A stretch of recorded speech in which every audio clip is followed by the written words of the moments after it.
Hi, this is Randy Finney with Right Side of the Chart, and this is a closing market wrap for Monday, January 28th, 2019. This one will be quick, and that I promise. This is the second video today. The first one today was a market update for members, along with some trade ID updates, crude oil, things like that. So we're just going to focus right now on the broad markets here, maybe look at one sector. We actually have a trade on it. I'll cover the semis, but we'll cover the daily time frame. All right, this is QQQ. Not a whole lot to report, and that's one reason the video will be brief. We still have these, these clean bearish rising wedge patterns which broke down. It's been mostly, as we know, mostly a sideways grind for the last couple weeks here, and you know what, it may continue to be, at least for the early part of this week. We have the majority of the FANG stocks reporting. I think we have the FAAM, Facebook, Apple, Amazon, and Microsoft all this week. So we'll certainly see we should see some market movement after those four are out of the way. Be prepared for anything. But right now, the charts, if you put all that aside, put the FOMC meeting aside, put the big earnings aside, these are the charts, and that's what I'm seeing here. So to recap it, we ran into there was a fib cluster there, divergent high, negative divergence, and what's nice too now is we didn't have on the RSI before. We had some pretty extreme overbought readings that I highlighted, but we didn't have negative divergence, and now we do, or at least effectively we do. It was slightly lower high than last week's high, but we're, for all intents and purposes, that's about an equal high with the indicators here, both the PPO and the RSI severely lagging. Now, what do that's the check marks for the bears or the bearish case. And for the bullish case, what we still need to see, this is a trend indicator I like to use, that zero line on the histogram. Again, 60-minute time frame we're focusing on right now. When the 9 EMA, the dotted line, the white line is above, the trend is bullish. You can see, and as I often say, that the zero line tends to act as support and resistance once that signal line gets above it or below it. So right now it's still above. And again, in the next day or two, if we go down tomorrow, if we had another red day like this, we're down 1.24% on QQQ. That should do the trick, but I want to see it solidly move below there. Sometimes when you back test, you'll slightly move above or below. So again, by this one trend indicator, and of course price action as well, you can see off the lows, the near-term trend is still bullish right now. So we need a little more downside. So what I would like to see, and again, earnings on the big market-leading FANG stocks can change that, especially with QQQ, because they're by far the top components here. But I'd like to see the lows from last week taken out, and that may open the door for that additional downside I was looking for. So, but as of now, to keep it very simple and not try to overthink things, this is a very clean breakdown of a bearish rising wedge pattern that had divergence at the high. Kickback rally, nothing goes down forever, and looks like we've started to move back down, so we'll just have to continue this tomorrow, see where we're at. SPY, same story, not really much. All the major indexes are trading, with these comparable 60-minute rising wedge patterns. They broke down, little kickback rally. So again, we need to really undercut last week's lows to get a thrust down, and also turn these trend indicators down here bearish. Right now we don't have that, but we do have, you can see equal highs on the SPY with the divergence here on the RSI down below, as well as the PPO at that most recent high. And then we'll look at the small caps real quick. Small caps were volatile today. You can see same story, rising wedge, breakdown, kickback rally, trend indicator still bullish, divergent high at the most recent high, and just an extension of the previous divergences really, and divergence now on the RSI. We could probably draw a trend line like this. That's a short-term trend line because it's a little wedge type pattern, a megaphone pattern, and let's watch for a break of that trend line, and then of course we'll have last week's lows just below it. That would help open the door for a move down. Again, I'm looking maybe another 5-6% downside. Could be as much as 7 or 8 right now from where we're at on IWM. All right, and before we move off this, and I'll hit on the semis real quick, I just want to jump over to the QQQ daily chart and share something that I showed with members today. Again, the markets have been very resilient despite the divergences, bearish technicals, they've really been holding up. Again, we're down 1.42%, but that's run of the mill lately with the, the volatility we've seen for the past few months. So we can't really say these divergences. They played out for more so a correction in time so far, prices moving sideways for the last week or so than in price. So we'll see if there's some more downside in price. Now, if and again the big market leading stocks that report this week can change a lot of what's going on here, can override what just happened on the 60-minute charts, those breakdowns. One scenario that I like to point out, and let's say I won't call it my most bullish scenario, and it is not my preferred scenario. Again, my preferred scenarios, I've been stating, I think we'll see more downside there. But my convictions aren't super strong because of the primary trend, or at least the intermediate trend off the 24th of December. That's bullish.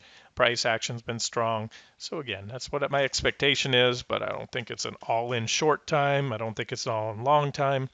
But if we do have some positive news this week, or if the markets, for whatever reason, they do their own thing and they continue to rally, I wanted to point out that we have a pretty decent downtrend line forming. You have three major reaction highs from the correction last quarter, right there. And so you have that third one helps to validate that trend line, and I think we'll hit it.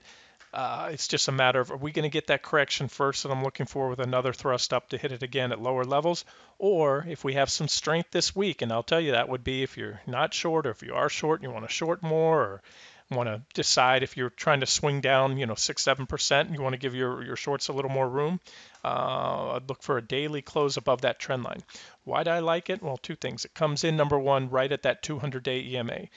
We haven't tested the 200-day since back here. We had that one-day pop above it, and we failed. So we're within earshot of that thing, or well, within striking distance, I should say. And that would be roughly another 2.5% up. So you have the nice downtrend line resistance and 200 days. So that's really a sweet spot for those of you that exercise restraint, wanting to short a market. That's a level where, at the very least, we're likely to get a reaction off it, even if we pop it intraday. Brief pop above. But that's the only downtrend line I really have working off the highs right now. Well, the highs themselves, I don't have a good downtrend line. You can see if I do this, if I draw each of these reactions, even that one there, we've already cut through it. So at best, if we could end up, if we get rejected right here, where we hit, what was that, Friday's high, and we start moving down. Let me draw it out for you. Then this is a potential trend line to watch. So we'll watch this one. But as of now, there aren't enough reactions. In my book, at least, any 2 points can be connected at random. It takes a third distinct reaction on a trend line to help validate it. So this trend line that I have here is only a potential one, so I'm going to keep it off. But this one's in play right now. So again, that's from Friday's highs. It was only another less than 1%. Now we're down today. So if we get there in the next day or two, again, about 2.6% or so. All right, so let's keep an eye on that. And what would it do if we do pop up there? Let's see. Let me measure it out for you. 2.6. Oh yeah, these would be fine. Sometimes you have a wedge breakdown and you kick back. You move up a little higher. We haven't even back tested it, but you really don't want to see it back test much higher than that. If the wedge broke down here, you don't want to see prices come back up here and back test. It would just really take away from that whole pattern. So let's just say that's about what I'm looking to max upside right now to keep the bearish case, well alive and intact. And again, I'm talking very near-term stuff, not long-term 401k, that kind of stuff. And I told you we would look at the semis, and we'll do that, and we'll wrap this up. All right, this is an active short trade. We just shorted the semis late last week. What was it, Thursday, right here?